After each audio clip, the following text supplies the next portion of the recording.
Tapi kok yang aneh yang dilakukan ini adalah orang tua gitu. Itu kesalahan dari sana.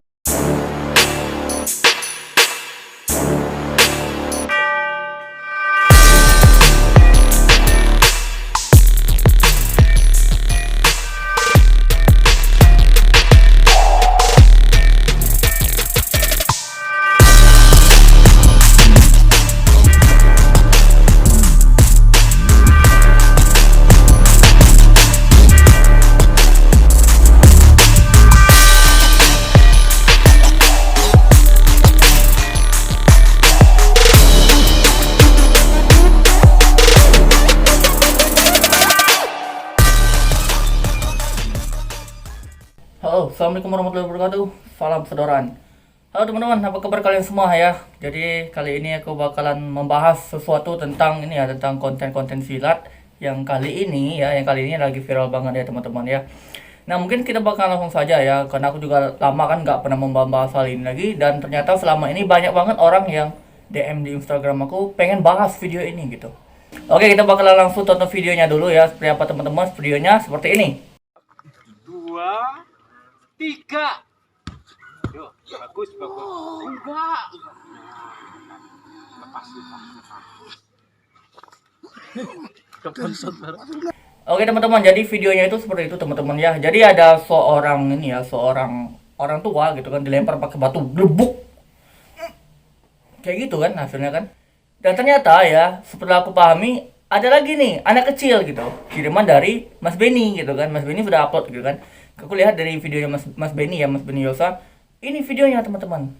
Tuh, yang anak kecil ini teman-teman ya, dilempar tuh, dia tuh kayak duluan maju gitu kan, duluan maju, jadi nggak terlalu sakit banget. Jadi benar juga sih kalau menurut aku ya penjelasannya dari Mas Benny. Mungkin ini adalah salah satu trik untuk atraksi gitu. Itu ya yang poin pertama. Mungkin salah satunya juga itu ya teman-teman ya. Tapi aku juga memiliki pendapat lain ya teman-teman ya. Jadi kita bakalan bahas dari tahap demi tahap ya teman-teman. Oke, yang pertama adalah yang bakal kita bahas adalah tentang pernafasan ya, tentang pernafasan. Banyak juga yang komen di Instagram yang sering viral ini, banyak banget orang bilang nafasnya bocor gitu kan. Kalau nggak nafasnya bocor dia nggak bakal kayak gitu. Yang paling banyak gitu adalah ketika Coach Mustadi Aneta itu mengatakan bahwa itu kita itu harus menghapuskan pembodohan-pembodohan yang seperti itu ya. Dan orang memandang Coach Mustadi Aneta itu nggak paham silat. Padahal kalian itu harus berpikir dulu. Coach Mustadi Aneta itu ya, Mustadi Aneta itu dia itu adalah pelatih silat. Dia itu pelatih pencak silat. Dari pencak silat dia itu. Beliau itu dari pencak silat dan beliau itu paham gitu. Nah, kali ini yang kita bahas adalah tentang pernafasan. Betul, pernafasan yang digunakan itu adalah pernafasan. Yang namanya pernafasan itu adalah aliran energi yang mengalir di urat-uratnya otot. Bukan di tulang, ya, nggak ada pernafasan di tulang. Pernafasan itu hanya bisa dilakukan ke otot-otot bagian tubuh. Contohnya lengan, perut, pundak, pantat pun juga bisa, rahang, bisa ya. Kerahang juga bisa, yang ada ototnya, bagian-bagian yang ada ototnya. Kenapa aku bilang bagian yang ada ototnya? Ketika kita bernafas, kita alirkan energi kita itu melalui nafas ke otot-otot ini, maka otot-otot ini bakalan merasa keras. Sepertinya itu kayak karet gitu kan, kayak mantul-mantul gitu. Contohnya rahang seperti ini ya. Nah, jadi dia agak keras-keras seperti itu sih. Nah, seharusnya ya teman-teman ya, hal yang itu dilakukan itu adalah pernapasan di pundak. Betul, pernapasannya di pundak gitu kan. Tapi kok yang aneh yang dilakukan ini adalah orang tua gitu. Itu kesalahan dari sana. Aku nggak pernah menyinggung yang namanya ininya ya, peguruannya. Aku nggak menyinggung peguruannya. Aku juga nggak bakalan menyinggung orang yang dalam di sana. Tapi caranya gitu. Cara yang dilakukan itu yang salah kalau menurut aku. Peguruannya nggak salah. Peguruannya nggak salah. Tapi yang salah dari situ adalah cara pelatihnya, bukan pelatihnya ya. Orangnya aku nggak bakalan menyalahkan sih, kalau menurut aku kalian nggak salah. Tapi cara kalian para pelatih, kan banyak kan para pelatih di sana kan. Nah, mungkin cara kalian itu yang salah. Ya, cara kalian itu yang salah sehingga kalian itu sudah merasa yakin bahwa siswa kalian itu yang sudah tua itu sanggup. Ataupun dia itu senior sanggup. Gitu. Ya, pemikiran kalian itu merasa dia itu sanggup, padahal teman-teman ya, kita juga berpikir tuh, kan batu tuh gede tuh. Orang tua tulangnya itu udah nggak kuat, bro. Udah nggak kuat. Pernafasan, kenapa pernafasan itu biasanya ya yang digebuk-gebukin itu kalau di pencak silat itu yang tampil anak-anak muda. Karena pertama, andaikan dia bocor nafas, tulangnya itu kuat, ya. Tulang anak muda itu kuat, beda sama tulang-tulang orang yang sudah tua. Orang sudah tua itu tulangnya udah mulai rapuh, ya. Itu yang pertama ya, teman-teman ya. Nah, ketika kita melempar batu ke sana, sangat berbahaya nggak untuk orang tua? Sangat berbahaya. Kenapa aku bilang sangat berbahaya? Nafasnya juga nggak bakalan terlalu sempurna seperti pernafasan anak muda, gitu. Dan juga tulangnya juga bakalan rentan juga, kan tulangnya juga rapuh. Kalian lempar pakai batu yang segede itu. Ya, tapi dia nggak kenapa-kenapa. Ya, memang nggak kenapa-kenapa. Memang dia nggak kenapa. Dia bakalan merasa sakit dan sebagainya. Tapi coba kalian pikir, andaikan itu kemarin itu ya, kita nggak menghendaki hal yang buruk, andaikan terjadi ya semoga aja enggak. Bagaimana kalau tulangnya itu patah? Kan yang dipukul lempar itu kan orang udah tua kan. Beda yang sebelumnya kan anak kecil yang video kedua itu kan, yang orang tua dilempar.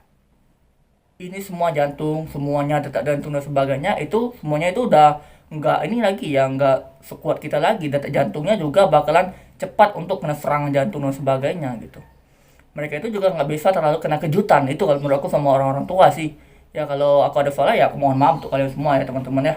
Tapi yang jelasnya teman-teman, hal yang seperti itu baiknya dilakukan ke anak-anak muda. Karena ya anak-anak muda itu andaikan mereka ada kesalahan seperti pernapasan dan sebagainya, kalian itu ya cederanya palingan tulangnya nggak bakalan patah gitu kan. Tapi kalau orang tua takutnya tulangnya itu patah gitu. Itu loh. Nah, yang selanjutnya yang bakalan aku bahas adalah cara kita melakukan tes pernafasan untuk orang tua. Ingat ya, cara melakukan pernafasan ya, melihat pernafasan. Pernafasan itu adalah pengumpulan energi ya, energi kekuatan tubuh, bukan kekebalan ya, kekuatan tubuh. Ya, kekuatan tubuh atau ketahanan tubuh, bukan kekebalan tubuh. Nah, ketika kita pukul ya, kita mukul orang bakal nggak merasa sakit. Nah, halnya yang menurut aku baiknya untuk orang tua itu, kita itu gunakanlah pukulan seperti kita gitu. Pukulan kita gitu. Kalau kita mengetesnya dengan benda-benda keras seperti itu, kalau untuk orang tua itu nggak cocok lagi. Metodenya yang salah itu metodenya ya. Kalau orangnya dan pukulannya nggak salah sih, tapi metodenya. Metodenya itu harus tahu pembedaan orang tua sama orang muda. Kalau orang muda kalian mau seperti itu ya nggak apa-apa. Aku juga sering kok dipukulin, dilempar pakai batu kan seperti itu kan, dipakai kayu di pundak aku itu kan juga sering. Aku juga nggak apa-apa gitu kan. Palingan kalau memang ada kayak sakit-sakit sedikit aja gitu kan. Tapi ya teman-teman, kalau untuk orang tua aku merasa itu nggak cocok gitu. Kalau untuk anak kecil yang itu kan, yang anak kecil yang itu juga kalau menurut aku masih kurang cocok sih. Seharusnya anak kecil itu mungkin kayu reng juga bisa kan. Tapi kalau untuk batu besar seperti itu, saya rasa takutnya itu bagian dalamnya teman-teman ya. Kita takutnya itu bagian dalamnya itu ya, takut terkena atau apa gitu kan, atau ada gangguan dan sebagainya. Takutnya ada kecelakaan di bagian dalamnya itu gitu, organ-organ tubuh di dalamnya itu. Jadi teman-teman ya, kalau menurut aku jika kalian tuh pengen melakukan tes pernapasan dan sebagainya, kalian harus melihat siswa kalian dulu. Kalian kan pelatih, jadi kalian yang lebih tahu tentang siswanya itu siap atau enggak gitu. Perhatikan lagi siswanya itu. Pernafasan juga ada tahap pertahapan. Pertama pukulan, dipukulin terus perutnya sampai tahan. Baru ketebu, kalau di pukulan saya ya, baru ketebu. Udah ketebu baru ke kayu. Ke kayu baru boleh dilempar batu. Gitu. Kalau pengen memang menggunakan batu gitu. Ada tahap-tahapnya, bukan orang yang baru pernapasan langsung dilempar batu, itu salah. Ya ada pernafasannya, ya pernafasan itu ada tahap bertahapnya gitu. Jadi buat teman-teman yang pelatih silat, saya rasa gunakanlah metode tahap demi tahap. Jangan langsung sekaligus. Karena itu berbahaya teman-teman, sangat berbahaya. Karena ya namanya ketahanan tubuh itu juga nggak bakalan langsung pernafasan tiba-tiba langsung jadi, nggak ada. Yang instan itu nggak ada di dunia ini yang instan teman-teman ya. Jadi yang harus kita perhatikan itu adalah tahap demi tahap ya.